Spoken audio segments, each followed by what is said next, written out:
ஆலயங்கோட்டை சிறையினிலே பாம்புகள் பள்ளிகள் நடுவினிலே அஞ்சாமல் இருந்தவர் யாரு? அது கலைஞரின் புகழை பாடுன்னு 1965ஆம் ஆண்டு நடந்த மொழிப்போரில் ஈடுபட்ட தலைவர் கலைஞருடைய தீரத்தை சொல்லக்கூடிய வகையில் காரணமாக அமைந்திருக்கக்கூடிய பாளையங்கோட்டை இருக்கக்கூடிய நெல்லைச்சீமைக்கு நான் வந்திருக்கிறேன். அன்றைக்கு பாதுகாப்பு சட்டத்தின் கீழ் கைது செய்யப்பட்டு பாளையங்கோட்டையில் அடைக்கப்பட்டவர் தான் நம்முடைய தலைவர் கலைஞர் அவர்கள். நாடே போற்றும் ஆட்சியை புனித ஜார்ஜ் கோட்டையிலிருந்து அவர் வழங்கினார். அதுதான் திராவிட மாடலோட நவீன தமிழ்நாட்டோட தொடக்கமாக அமைந்தது. இந்திய விடுதலை போராட்டத்திலையும் தமிழ்நாட்டின் வரலாற்றிலேயும் பொன்னால் பொறிக்கத்தக்க தியாகிகளை தந்திருக்கக்கூடிய மண் இந்த திருநெல்வேலி மண். அப்படிப்பட்ட இந்த நெல்லை மக்களுக்கு ஒரு மகிழ்ச்சியான செய்தியை பகிர்ந்துக்க நான் விரும்புகிறேன். இந்த நெல்லையின் அடையாளமாக விளங்குகிறது நெல்லையப்பர் கோயில். 7ஆம் நூற்றாண்டுல நின்று சீர் நெடுமாற பாண்டியரால் கட்டப்பட்ட இந்த கோயிலை 700 ஆண்டுகளுக்கு பிறகு புதுப்பிச்சு திருப்பணிகள் செஞ்சவர் நம்முடைய தலைவர் கலைஞர் அவர்கள். நெல்லையப்பர் கோயிலோட வெள்ளித்தேர் 1991 தீ விபத்தில் எரிஞ்சு போனது. கடந்த பிப்ரவரி மாதம் தான் இதே நெல்லைக்கு வந்தப்போ மீண்டும் அந்த வெள்ளித்தேர் ஓடும்னு அறிவிச்சேன். மகிழ்ச்சியோடு சொல்றேன், இப்போ அதுக்கான பணிகள் எல்லாம் முடிஞ்சிடுச்சு. இன்னும் சில நாட்கள்ல, அதாவது ஜனவரி மாதத்துல முதல் வாரத்திலிருந்து அந்த வெள்ளித்தேர் ஓடும்னு மகிழ்ச்சியோடு நான் தெரிவிக்க விரும்புகிறேன். இப்போ நான் மகிழ்ச்சியில் மட்டுமல்ல பெருமையாகவும் இருக்கிறேன். அதுக்கு என்ன காரணம்னா, நேற்று பொருணை அருங்காட்சியகத்தை திறந்து வச்ச பெருமிதத்தில் கம்பீரமாக உங்கள் முன்னாலே நான் நின்று கொண்டிருக்கிறேன். பொருணை தமிழனுடைய பெருமை, இந்திய துணைக்கண்டத்தினுடைய வரலாறு இனிமே தமிழ் நிலத்திலிருந்து தான் தொடங்கி எழுதப்படணும் என்ற நம்முடைய வாதத்துக்கான சான்றுகளை அறிவியல் பூர்வமாக நாம் நிறுவியிருக்கிறோம். நாம ஏன் கீழடி பொருணைன்னு நம்முடைய வரலாற்று தரவுகளை தொடர்ந்து உறக்க பேசிட்டு இருக்கோம்? தமிழர்களான நம்முடைய பண்பாடு தனித்துவமானது, முற்போக்கானது, இந்திய துணைக்கண்டத்தோட நாகரிகத்தினுடைய தொட்டிலாகவும் உச்சமாகவும் இருந்தது நம்முடைய தமிழ் மாநிலம்தான். அதுக்கு பல இலக்கிய சான்றுகள் இருக்கிறது. ஆனால் இலக்கியம் மட்டுமே ஒருபோதும் வரலாற்று சான்றாகாது. எனவே அதை அறிவியல் ரீதியாக மெய்ப்பிக்கவும் தொல்லியல் சான்றுகளை சேகரிக்கவும் நாம் மேற்கொள்ளக்கூடிய காலப்பயணம்தான் அகழாய்வுகள். இந்த நிலையிலே தான் கீழடை தொடங்கி பல வரலாற்று இடங்கள்ல நாம் மேற்கொள்ளுகிற அகழாய்வுகளுக்கு ஒன்றிய பாஜக அரசு எப்படியெல்லாம் தடை போடுறாங்கன்னு தொடர்ந்து அம்பலப்படுத்திக்கிட்டு இருக்கோம். அவங்களோட எண்ணம் என்ன? தமிழர்களுடைய வரலாற்று தொன்மையை நிரூபிக்கக்கூடிய ஆய்வுகள் எதுவும் நடக்கக்கூடாது. மீறி நடந்தாலும் அந்த ஆய்வு முடிவுகள் வெளியிலே வந்துவிடக்கூடாது. இப்படிப்பட்ட எண்ணம் கொண்ட தமிழ் மீதும் தமிழக மீதும் வெறுப்போடு செயல்படுகிற எதிர்த்துத்தான் நாம் இன்றைக்கு உறுதியோடு எதிர்த்து போராடிக்கிட்டு இருக்கிறோம். இல்லாத சரஸ்வதி நதி நாகரிகத்தை தேடி அலைகிறவங்களுக்கு கண் முன்னே நாம் வெளியிடுகிற ஆய்வுகள் தெரிகிறது இல்லை. அதுக்காக நாம் சோர்ந்து போய்விட முடியுமா? நம்முடைய கடமையிலிருந்து நாம் பின்வாங்க முடியுமா? நம்முடைய வரலாற்றை விட்டு கொடுத்துட முடியுமா? நிச்சயம் முடியாது. 2000 ஆண்டுகால சண்டை இது. இதுல நாம் தோற்ற மாட்டோம். நாமும் தொடர்ந்து அடுக்கடுக்கான சான்றுகளை வெளியிட்டுக் கொண்டே இருக்கிறோம். சான்றுகளை ஆய்வறிக்கைகளை வெளியிட்டா மட்டும் போதுமா? அறிவு தரத்தில் போராடி கொண்டிருந்தால் போதுமா? அதையெல்லாம் மக்கள் மன்றத்தில் கொண்டு வந்து வைத்து இன்றைக்கு அந்த பணியை நிறைவேற்றி கொண்டிருக்கிற. அதற்காகத்தான் அருங்காட்சியகங்களை அமைச்சுக்கிட்டு இருக்கோம். 13 ஏக்கர் நிலப்பரப்புல 54,296 சதுரடி பரப்பளவுல பொருணை அருங்காட்சிய அரங்கத்தை நான் திறந்து வச்சேன். தமிழ்நாட்டின் முதலமைச்சரா, தமிழ்நாட்டினுடைய தலைமை இயக்கமான திராவிட முன்னேற்ற கழகத்தின் தலைவராக மட்டுமல்ல, ஒரு தமிழனாகவும் நான் இன்றைக்கு பெருமைப்படுகிறேன். நான் இங்கே கேட்க விரும்புவது, உரிமையோடு உங்களை எல்லாம் பார்த்து கேட்க விரும்புவது, நீங்க எல்லாரும் குடும்பத்தோட போய் இந்த அருங்காட்சியகங்களை பார்க்கணும். பார்ப்பீங்களா? பார்த்தே தீரணும். இந்த நேரத்தில் இன்னொரு விஷயத்தை நான் குறிப்பிட்டாகணும். கடந்த 2021ஆம் ஆண்டு ஒன்றிய பட்ஜெட்ல ஆதிச்சநல்லூர் அருங்காட்சியகம் அமைக்க அறிவிப்பு வந்துச்சு. அந்த பணிகள் இப்ப எந்த நிலையில் இருக்கு? இன்னும் அதற்கான பணிகள் எதுவும் தொடங்கல.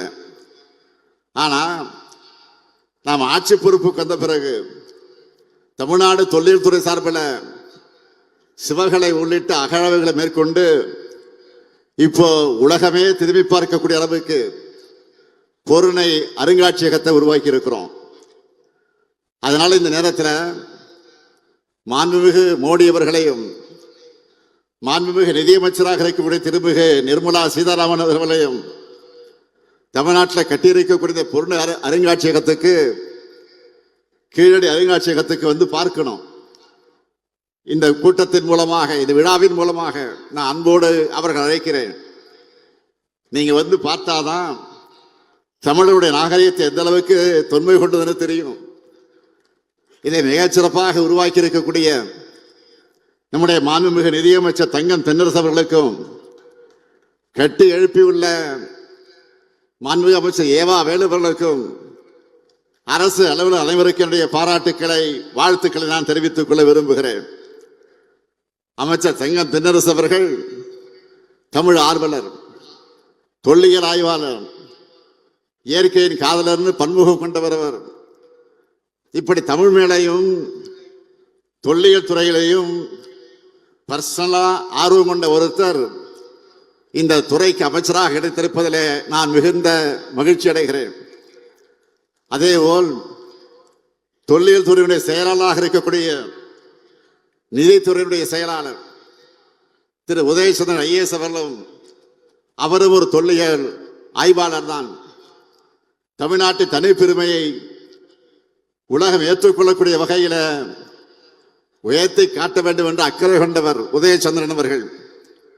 இப்படிப்பட்ட 2 பேரும் சேர்ந்து ஏற்கனவே கீழடி அருங்காட்சியகத்தை உருவாக்கி பார்வையாளர்கிட்ட அது செம்ம இருக்குது.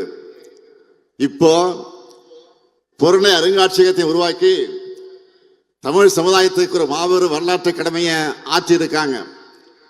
நம்முடைய திராவிட மாடல் அரசு என்பது ஒரு கட்சியின் அரசு அல்ல, இனத்தினுடைய அரசுன்னு நான் தொடர்ந்து சொல்கிறேன். அதுக்கான பெருமைமிகு சாட்சி தான் கீழடியும் இங்கே அமைந்திருக்கக்கூடிய பொருணை அருங்காட்சியகம்.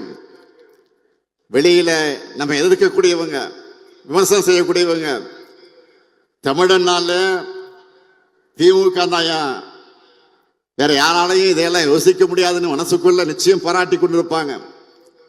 அது மட்டுமா, இன்றைய தினம் 235 கோடியே 94 லட்சம் 235 கோடியே 94 லட்சம் மதிப்பிலே 33 முடிவுற்ற பணிகளை நெல்லை மாவட்டத்தின் மக்களுக்காக நான் திறந்து வைத்திருக்கிறேன்.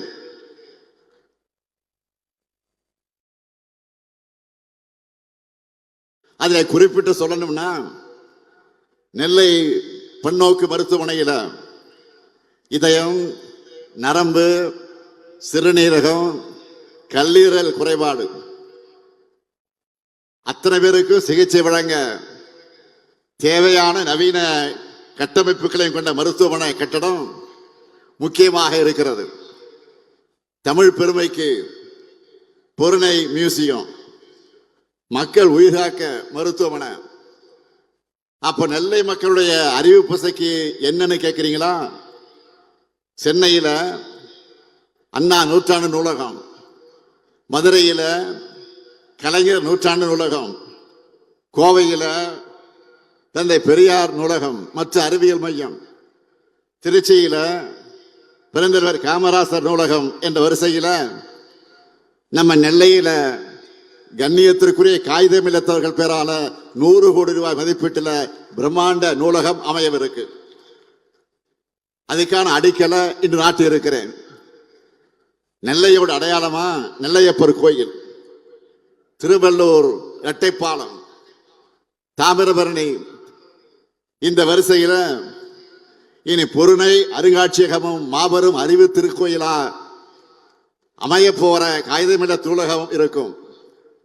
நெல்லைக்கு மட்டுமல்ல, பக்கத்தில் இருக்கக்கூடிய தென்காசி, தூத்துக்குடி, கன்னியாகுமரி உள்ளிட்ட தென் மாவட்டங்களை சார்ந்த மாணவர்கள், இளைஞர்கள் இதனால பெரிய அளவில் பயனடைவாங்க. மொத்தம் 356 கோடியே 59 லட்சம் ரூபாய் மதிப்பில் புதிய திட்டப்பணிகளுக்கு அடிக்கல் நாட்டி இருக்கிறேன். 45,477 பயனாளிகளுக்கு 101 கோடி 49 லட்சம் ரூபாய்க்கு நலத்திட்ட உதவிகளையும் வழங்கக்கூடிய முப்பெரு விழாவாக இந்த அரசு விழாவை மிக சிறப்பான வகையில் ஏற்பாடு செய்திருக்கக்கூடிய இந்த மாவட்டத்துடைய பொறுப்பு அமைச்சர், நம்முடைய சீனியர் அமைச்சர்களை ஒருத்தராக விளங்கிக் கொண்டிருக்கக்கூடிய KN நேரு அவர்களையும் நான் இந்த நேரத்தில் பாராட்டுகிறேன், வாழ்த்துகிறேன். அனுபவமிக்க சிறந்த செயல் வீரர் உங்க மாவட்டத்துக்கு பொறுப்பு அமைச்சராக கிடைச்சிருக்கிறார். அவர் கையில பெரிய துறை இருக்கு. அதனால பெரும்பாலான திட்டங்களை அவரே உங்களுக்கு கொண்டு வந்து விடுவார். சீனியர் மினிஸ்டர் என்கிற காரணத்தால் மற்ற அமைச்சர்களையும் மிரட்டி உருட்டி கனிவா பேசி கொண்டு வந்துடுவார். இங்க நாம நடைமுறைப்படுத்தி வரக்கூடிய திட்டங்களை பார்த்தாலும் நேருவோட எஃபெக்ட் தெரியும். விழாவை சிறப்பாக ஒருங்கிணைச்சிருக்கக்கூடிய அவருக்கும், அதேபோல் மாவட்ட ஆட்சியர் சுகுமார் அவர்களுக்கும், இவர்களுக்கெல்லாம் துணையாக இருக்கக்கூடிய அனைத்து துறை அரசு அதிகாரிகளுக்கும் என்னுடைய மனமார்ந்த பாராட்டுக்களையும் வாழ்த்துக்களை நான் தெரிவித்துக் கொள்ள விரும்புகிறேன். 16 ஆண்டுகளுக்கு முன்னாடியே முதலமைச்சர் கலைஞர் அவர்கள் தாமிரபரணி ஆற்றின் வெள்ள உபரி நீரை வறண்ட பகுதிகளுக்கு கொண்டு போக 369 கோடி ரூபாய் ஒதுக்கி தாமிரபரணி, கருமணியாறு மற்றும் நம்பியாறு வெள்ள உபரி நீர் திட்டத்தை தொடங்கி வச்சார். 2021 நம்ம திராவிட மாடல் ஆட்சி பொறுப்பேற்ற உடனே இதுக்காக தனியாக அலுவலர்களை நியமித்து விரைந்து முடிக்க நான் உத்தரவு போட்டேன். தமிழ்நாட்டின் நதிநீர் இணைப்பு திட்டமாக வெற்றிகரமாக இது முடிக்கப்பட்டு கடந்த பிப்ரவரி மாதம் அது திறந்து வைக்கப்பட்டது. இதனால திருநெல்வேலி மாவட்டத்தில் 14,085 ஹெக்டரும், தூத்துக்குடி மாவட்டத்தில் 8,955 ஹெக்டர்னு மொத்தம் 23,040 ஹெக்டர் நிலங்கள் பாசன வசதி பெற்றது. அதேபோல் பாளையங்கோட்டை, நாங்குநேரி, ராதாபுரம், திருவைகுண்டம், திருச்செந்தூர் ஆகிய சட்டமன்ற தொகுதியில் இருக்கக்கூடிய வறண்ட பகுதிகளில் இதனால நிலத்தடி நீர் மட்டம் உயர தொடங்கி இருக்கு. வேளாண்மை பிணைகள் பெருகி இருக்கு. இப்படி நம்ம திராவிட மாடல் ஆட்சியில திருநெல்வேலி மாவட்டத்துக்கு ஏராளமான நன்மைகளை செஞ்சு இன்றைக்கு மக்களுக்கு அர்ப்பணிச்சிருக்கிறோம். அது மட்டும் இல்ல, நம்முடைய முத்திரை திட்டங்களாக இருக்கக்கூடிய அந்த திட்டங்களை பற்றி சொல்லணும்னா இந்த நெல்லையில அதன் மூலமாக பயனடைந்திருக்கக்கூடிய அந்த திட்டங்களை பற்றி நான் தலைப்புச் செய்தியாக சொல்ல போகிறேன். பெத்த மகனை கைவிட்டாலும் கூட என் மகன் ஸ்டாலின் இருக்கான்னு தாய்மார்களுக்கு தன்னம்பிக்கை ஊட்டுகிற கலைஞர் மகளிர் உரிமை திட்டம். அந்த திட்டத்தில் இதுவரைக்கும் 2,56,000 பேருக்கு மாதந்தோறும் 1000 ரூபாய் வழங்கப்பட்டு வருது. முதியோர் மாற்றுத்திறனாளிகள் வீட்டுக்கே போய் ரேஷன் பொருட்களை வழங்கக்கூடிய தாய்மன திட்டத்தில் 48,434 பேர் பயனடைகிறாங்க. நலம் காக்கும் ஸ்டாலின் மருத்துவ முகாமில் இதே நெல்லை மாவட்டத்தை சார்ந்த 44,176 பேர் மெடிக்கல் டெஸ்ட் எடுத்திருக்கிறாங்க. விடியல் பயணத்தை பொறுத்தவரைக்கும் சொல்லணும்னா தினந்தோறும் 1,83,000 சகோதரிகள் பேருந்தில் சுதந்திரமாக பயணிச்சுட்டு இருக்கிறாங்க. புதுமை பெண் திட்டத்தில் 29,244 கல்லூரி மாணவர்களுக்கு மாதந்தோறும் 1000 ரூபாய் போய் சேருது. அதேபோல் தமிழ் புதல்வன் திட்டத்தில் 19,426 மாணவர்களுக்கு மாதந்தோறும் 1000 ரூபாய் வழங்கப்படுது.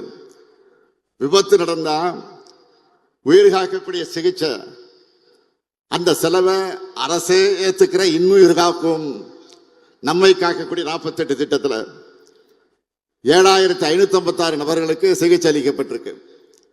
முதலமைச்சருடைய விரிவான மருத்துவ காப்பீட்டு திட்டத்தின் கீழ 1,40,000 பேர் இதுவரை பயனடைந்திருக்கிறாங்க.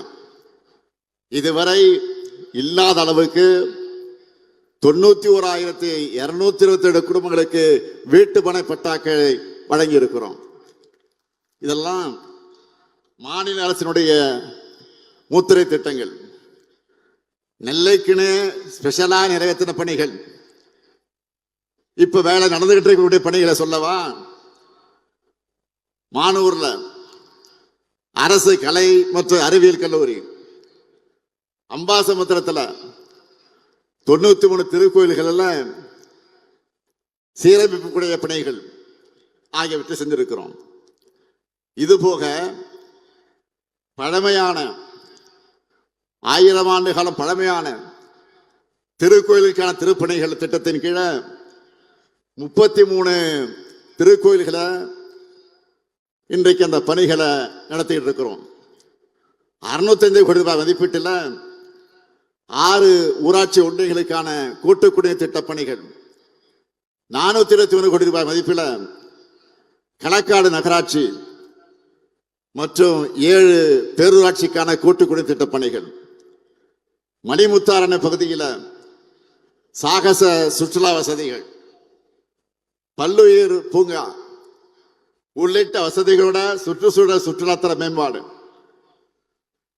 கூட்டப்புலி கூடுதாடையில தூண்டில் வளைவு, ராதாபுரம் வட்டம் விஜயாபதியில புதிய விளையாட்டரங்கம், தாழையொத்து முதல் கொங்காந்தான் பாறை அது வரைக்கும் மேற்கு புறவழிச்சாலை இத்தனை பணிகள் நடைபெற்று வருது. அது மட்டும் இல்ல, காவல் கிணறு ராதாபுரம் சாலையில ரயில்வே மேம்பாலம், குளவநகர்புரம் பகுதியில் ஒய் வடிவில மேம்பாலம், ராதாபுரம் வட்ட ஆலந்துறை ஆற்றின் குறுக்கே உள்ள கஞ்சிப்பாறை அணைக்கட்டை மேம்படுத்தி அதனுடைய மேல்மட்ட மற்றும் கீழ்மட்ட கால்வாய்களை அனுமானதி வர அகலப்படுத்தக்கூடிய பணி ஆகிய பணிகள் தொடங்க போகுது. மேலும் 1,875 கோடி ரூபாய் திட்ட மதிப்பீட்டில் அம்பாசமுத்திர வட்டம் விக்கிரமசிங்கபுரம் கிராமத்தில் கோரையாற்றின் குறுக்கே நீர்த்தேக்கம், 550 கோடி ரூபாய் மதிப்பில் சேரன்மதேவி வட்டம் தெற்கு வீரவநல்லூர் கிராமத்தில் வள்ளிமடை ஓடை குறுக்கே நீர்த்தேக்கம், 477 கோடி ரூபாய் மதிப்பில் திசையன்வெளி வட்டத்தில் இருக்கக்கூடிய குட்டம் அதை சுத்தி இருக்கக்கூடிய பகுதிகளுக்கு வெள்ள நீரை திருப்பிவிட நம்பியாற்றின் குறுக்கே தடுப்பணை அமைப்பது மற்றும் புதிய கால்வாய் அமைக்கக்கூடிய பணிகளுக்கான விரிவான திட்ட அறிக்கை தயாரிக்கப்பட்டு ஒன்றிய அரசினுடைய நீர்வள ஆணை ஒப்புதல் பெற நடவடிக்கை மேற்கொள்ளப்பட்டு வருது. நாங்குநேரியினுடைய கால்வாயை அகலப்படுத்தி புறவழி கால்வாய் அமைச்சு நாங்குநேரி பெரிய குளத்துக்கு கீழ் உள்ள 41 குளங்களை அந்த குளங்களுக்கு தண்ணீர் கொண்டு செல்லக்கூடிய திட்டத்துக்கு விரிவான அறிக்கை தயார் செய்யப்பட்டு வருது.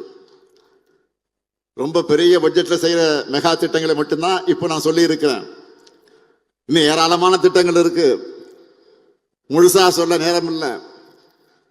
இத்தனை சொன்னாலும் உங்க ஊருக்கு வந்துட்டு புதுசா அறிவிப்புகளை வெளியிடாம போனா நல்லா இருக்குமா? அப்படியே போனா நேரு சும்மா விடுவாரா? அல்ல, இங்க இருக்கக்கூடிய எம்பிக்கள் எம்எல்ஏக்கள் விட மாட்டாங்க. அதனால நெல்லை மாவட்டத்துக்கான முத்தான 3 அறிவிப்புகளை நான் வெளியிட விரும்புகிறேன். முதல் அறிவிப்பு, திருநெல்வேலி மாநகர் காந்தி நகர் அமைந்திருக்கக்கூடிய ராணி அண்ணா அரசு மகளிர் கல்லூரியில் 11 கோடி ரூபாய் செலவில் அனைத்து வசதிகளோடு புதிய மகளிர் தங்கும் விடுதி அமைக்கப்படும்.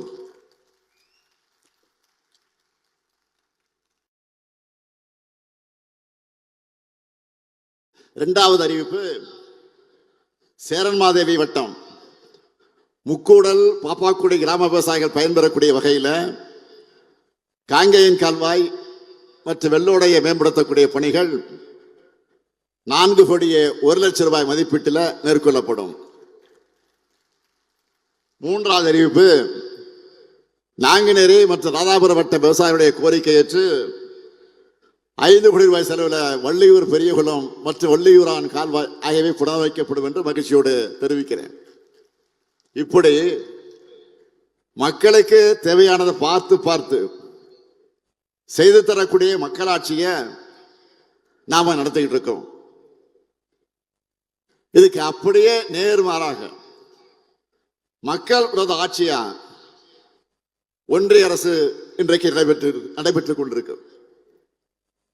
இந்திய கிராமங்களுடைய உயிர்நடையாக இருந்து பல கோடி ஏழை மக்களுடைய வறுமையை போக்கின மகாத்மா காந்தி 100 நாள் வேலை திட்டத்தை இப்போ பாஜக அரசு திட்டமிட்டு முடக்கி இருக்கிறாங்க. மகாத்மா காந்தியுடைய பெயரையே நீக்கி பெரும்பாலான இந்திய மக்களுக்கு புரியாத இந்தி பேரை வேற வச்சிருக்கிறாங்க. மதச்சார்பின்மை, ஒற்றுமை என்ற சொற்கள் அது பாஜகவுக்கு பிடிக்காது. அதனால அதையெல்லாம் வாழ்நாளெல்லாம் வலியுறுத்தின காந்தியை அவங்களுக்கு பிடிக்காது. உலகம் முழுக்க இந்தியாவோட அடையாளமா இருக்கிற தேசத்தந்த காந்தியோட பேரையே இன்றைக்கு நீக்கி இருக்கிறாங்க. காந்தியோட பேரை நீக்கினது மட்டும் இல்ல, 100 நாள் வேலை திட்டத்தின் உண்மையான நோக்கத்தையே காலி பண்ணிட்டாங்க, அழிக்கிறாங்க. கடந்த 10 ஆண்டுகளா இந்த திட்டத்தை பல்வேறு கோணங்கள்ல கெடுத்தாங்க, பல வகையில நாசப்படுத்தினாங்க. ஆட்களை குறைச்சாங்க, வேலை நாட்களை குறைச்சாங்க, சரியாக சம்பளம் தரல, சரியா அங்கிருந்து முறையாக வர வேண்டிய நிதி ஒதுக்கீடு செய்யல. இன்னும் சொல்லணும்னா ஒன்றிய அரசு தர வேண்டிய நிதியை கூட மாநில அரசு தான் அந்த நிதியை சமாளிச்சு தந்தோம். இப்படி கொஞ்சம் கொஞ்சமாக நாசம் பண்ண அந்த திட்டத்துக்கு இப்ப மொத்தமா மூடு விழா நடத்திட்டாங்க. இனிமே மாநில அரசு 40 விழுக்காடு நிதி தரணுமா? ஏற்கனவே நிதி நெருக்கடி உருவாக்கி நிதி ரிலீஸ் பண்ணாம நிறுத்தி வச்சு நம்ம முடக்க பார்க்கிறவங்க இப்போ கூடுதல் சுமைய நம்ம தலையில கட்டுறாங்க. அறுவடை காலங்களில் 60 நாட்கள் வேலை எதுவும் வழங்கப்படாதுன்னு வேற மாற்றம் செஞ்சிருக்கிறாங்க. இதனால் வேளாண் பணி செய்தவங்க வாழ்வாதாரம் பெரிய அளவில் பாதிப்பை சந்திக்கிறாங்க. மொத்தத்தில் ஏழைகளுக்கு ஒன்றிய பாஜக அரசுக்கும் எந்த சம்பந்தமும் இல்லைன்னு கை கழுவி இருக்கிறாங்க. நாடாளுமன்றத்திலையும் இதை பற்றி முறையாக விவாதிக்காம அக்கிரமம் பண்ணாங்க, நிறுத்திட்டாங்க. இதோட விளைவுகள் யாரும் நினைச்சு பார்க்க முடியாத அளவுக்கு மோசமாக இருக்கிறது. அதனால அரசியல் இயக்கங்கள் எல்லாம், செயற்பாட்டாளர்கள், உலக புகழ்பெற்ற பொருளாதார அறிஞர்கள், நோபல் பரிசு பெற்றிருக்கக்கூடிய வல்லுநர்கள் எல்லாம் பலரும் ஒன்றிய பாஜக அரசு முடிவு எதிர்த்து குரல் கொடுத்திருக்கிறாங்க. இது ஒரு வரலாற்று தவறுன்னு எச்சரிக்கை மணியை ஒழிச்சிருக்கிறாங்க. இந்த நிலையில தான் வருகிற 24ஆம் தேதி 100 நாள் வேலை திட்டத்தை நிறுத்துறதுக்கு எதிராக நம்முடைய திராவிட முன்னேற்ற கழகத்தின் தலைமையில் அமைந்திருக்கக்கூடிய மதச்சார்ப கூட்டணியின் சார்பில் தமிழகம் முழுவதும் ஒன்றிய முழுவதுமாக நாம் ஒரு மிகப்பெரிய ஆர்ப்பாட்டத்தை நடத்த வேண்டும் என்று அறிவிச்சிருக்கிறோம். ஆனா இதை பத்தி மூச்சு விட கூட விட முடியாமல் இருக்கிறார். யாரு? போலி விவசாயி பழனிசாமி. உண்மையான விவசாயியும் நான் தான் விவசாயின்னு சொல்றாரு. நானும் கேடிதான், நானும் திருடன் தான் சொல்லி சொல்ற மாதிரி நானும் விவசாயி தான் சொல்லிக்கிட்டே இருக்கிறதா. இது வரைக்கும் வாய் திறக்கல. ஏற்கனவே விவசாயிகளுடைய உரிமையை பறிக்க அவங்களால நடுத்தூரை நிறுத்தி பெரிய போராட்டத்தை நடத்தினாங்க. எதுக்கு? 3 வேளாண் சட்டத்தை பாஜக அரசு கொண்டு வந்துச்சப்போ அதுக்கு பாஜக காரங்களெல்லாம் மூக்கு மேல விரல் வைக்கக்கூடிய அளவுக்கு முட்டு கொடுத்தார். யாரு? பழனிசாமி. என்ன சொன்னாரு? நியாயப்படுத்தினாரு. போராடுறவங்கலாம் புரோக்கர்னு சொன்னாரு. அது மட்டுமா, சிறுபான்மையினருக்கு இலங்கை தமிழர்களுக்கு எதிரான குடியுரிமை திருத்த சட்டத்தை பாஜக கொண்டு வந்தப்போ நாடு முழுக்க போராட்டம் நடந்துச்சு. ஆனா இதனால எந்த முஸ்லீமும் பாதிக்கப்பட மாட்டார் மனசாட்சி இல்லாம சொன்னவர் யாரு? பழனிசாமி. இந்த துரோக லிஸ்ட்ல லேட்டஸ்டா அடிஷனலா 100 நாள் வேலை திட்டம் சேர்ந்திருக்கு. பாஜக அரசு பல கோடி ஏழை மக்களோட வயிற்றுல அடிக்கிறப்ப கூட அதை எதிர்க்க துணிச்சல் இல்லாம அநியாயத்துக்கு துணை போகிற இந்த செயலை மக்கள் மறக்கவோ மன்னிக்கவோ மாட்டாங்க. எனவேதான் மக்கள் சக்தியின் துணையோடு இந்த சட்டத்தையும் திரும்ப பெற வைப்போம். இது எங்களுடைய லட்சியம். ஜிஎஸ்டி அடாவடி ஆளுநர், மெட்ரோ நிராகரிப்பு அப்படின்னு ஒன்றிய பாஜக எத்தனை நெருக்கடியில் ஏற்படுத்தினாலும் போராடி வாதாடி திட்டமிட்டு அனைத்து வகையிலும் தமிழ்நாட்டை முன்னேறிய மாநிலமாக நாம் உயர்த்தி காட்டிக் கொண்டிருக்கிறோம்.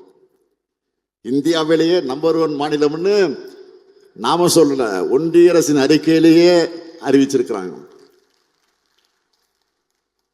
நம்ம எதிர்க்கிறவங்க கூட மறக்க முடியாத அளவுக்கு வெற்றி என்பதுதான் திராவிட மாடல் கெத்து. அடுத்து அமைய போறது நம்முடைய ஆட்சி தான். உறுதியா சொல்றேன், திராவிட மாடல் 2.0 இன்னும் பல மகத்தான திட்டங்கள் வரப்போகுது. கலைஞர் மகளிர் உரிமை தொகையை இதுவரை 1,13,00,000 சகோதரிகளுக்கு கொடுத்துட்டு இருந்தோம். இந்த மாசத்திலிருந்து கூடுதலா எவ்வளவு கொடுக்கிறோம்? 16 லட்சம் பேருக்கு அதிகமாக மாசம் 1000 ரூபாய் கொடுக்கிறோம். நம்முடைய திட்டத்தை இந்தியாவில் பல மாநிலங்களை ஃபாலோ பண்ண ஆரம்பிச்சிட்டாங்க. பாஜக ஆட்சி ஒரு மாநிலத்தில் கூட கொடுத்துட்டு இருந்தாங்க. அதான் இப்ப திருப்பி கேட்கிறாங்க அதை கொடுத்தத. ஆனா நம்ம கூடுதலா கொடுக்கிறோம். இப்போ திருப்பி கேட்கல, கூடுதலா கொடுக்கிறோம். இதான் திமுக ஆட்சி, தான் திராவிட மாடல் ஆட்சி, இதுதான் தமிழ்நாடு. உங்களுடைய அசைக்க முடியாத ஆதரவோடு இது என்றும் தொடரும். எத்தனை தடைகள் வந்தாலும் திராவிட மாடலால் தமிழ்நாடு வெல்லும், தமிழ்நாடு வளரும். நன்றி, வணக்கம்.